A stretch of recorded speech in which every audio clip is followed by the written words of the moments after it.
based in America. Was awarded the best new song of 2015, and that was about 5 months ago. So it was like, not bad for a song that wasn't even released at the time. So it's only been out since the 31st. Right. So I'm not complaining. So obviously now it's actually out, we can say, here it is, there's where you can let it go and buy it. We can now start to really push it now because it's actually released. So I'm looking forward to 2 months of really blasting it around, social media, people getting it around. Some people have promo copies of it, like radio stations and that. The American actor Michael Shifley contacted me on Facebook 2 days ago and said he wanted an actual poster for one of our gigs. So I said, we've got an email address, I'll send you over the new single cover as well. And he said, have you got the single as well? I said, okay. So then he replied a bit later and he said he's going to speak to people about getting some of our music and TV and film over in America.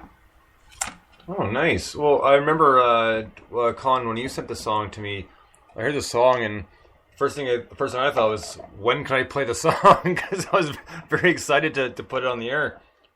Well, that's obviously, if you speak to people like yourself, and you can, well, can I play it? I want to play it now. And it's like patience. You can play it about 3 weeks time. It's like, okay, it builds up anticipation.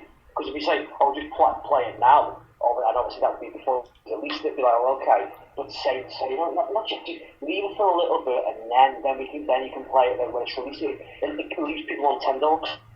So now you can play it to your heart content. Yep. Right on. Well,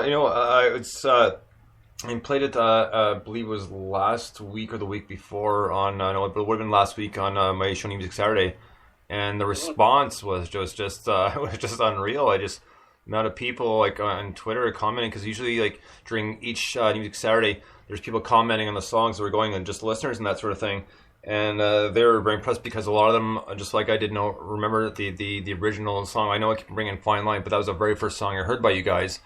And in comparison to that, they're like, no, this is gone leaps and bounds, and they've done so well because it's, like I said before, it's got so much of a fuller sound to it, and it's got that, it does have that pop feel to it, but I really like the guitar in this one just because of the harmonic changes when you kind of downstep a little bit and kind of get into a little bit of almost like a dark melodic sound.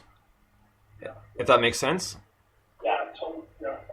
So, and that's what stands out to a lot of people. I mean, I know that's I like that sort of thing, and so do a lot of people. So it was really good, and like I said, I was very excited to play it. So we do have B-side, which we'll get up to in a little bit, but I know you guys do have a gig coming up. We have several gigs coming up, actually. We've got off 3 or 4 this month alone. Oh, wow. So has it been a consistent, have you guys been consistently gigging for the past 2 years, promoting the album, doing singles, or have you taken a little bit of a break at all, or? No, we don't do breaks. Oh, okay. We've been playing gigs, we've been doing radio sessions, we've been doing interviews, reviews for the single, as well as writing. We don't stop. That is literally the truth. We've got 2 festivals coming up as well at the end of the month. One on 16 and one at the end of the month. I wish we were playing Saturday night to East personally. And I think we could give no problem at all. We're so tight as a band, so tight. You hear them in the material, you wouldn't think we were the same band, but there's one thing about it, there's always melodies in there, and all the songs are self-explanatory, but also the biography.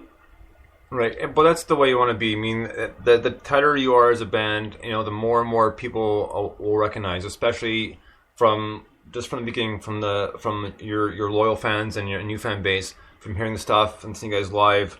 Let's say about a year and a half ago or so till now, you can really notice the difference. I mean, I notice the difference. By obviously I haven't seen you guys live, but just in the songs alone, and even some local bands around my area, where about 2 years ago, they had a couple EPs out and they sounded pretty good, but they have a new album out and that the sound has gotten that much tighter, and that's what people want to hear. They want to hear the progression. They want to see you guys do well and say, you know what, these guys come a long way, and now they just sound so tight, and the sound is just like kind of right there for you. They can enjoy each time.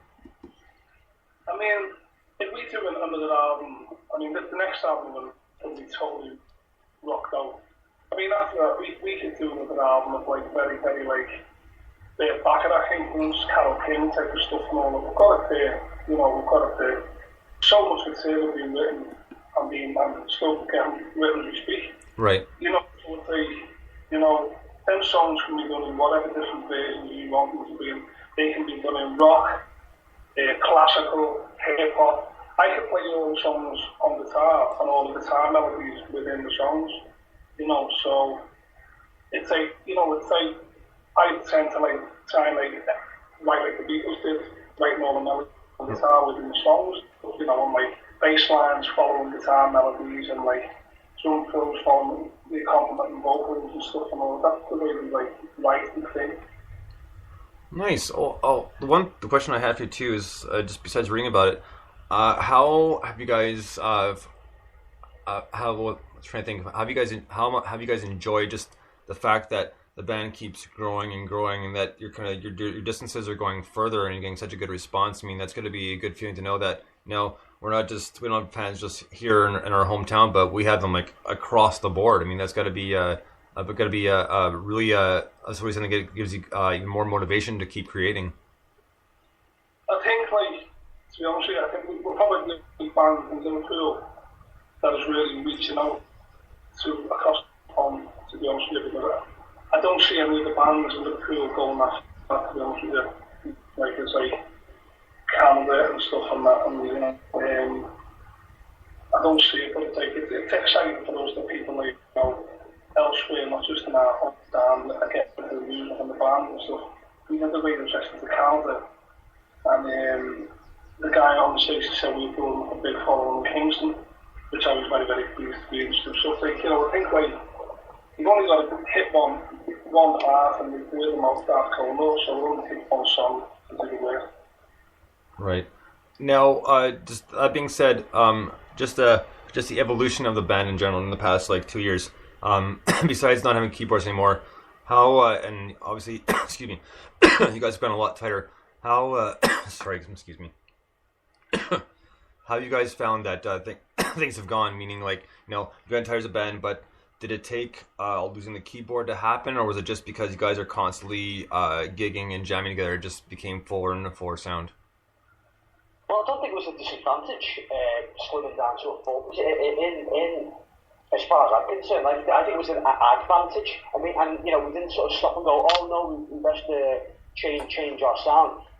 One person unfortunately had to go. We slimmed down to a 4-piece, and we were immediately playing the next. I think we played that on 3 days later, and it was well. Yeah, it's actually worked out for the best. I mean, I don't want to sound like I'm putting someone down here, which I'm actually not generally. Right. But for me, it was business as usual.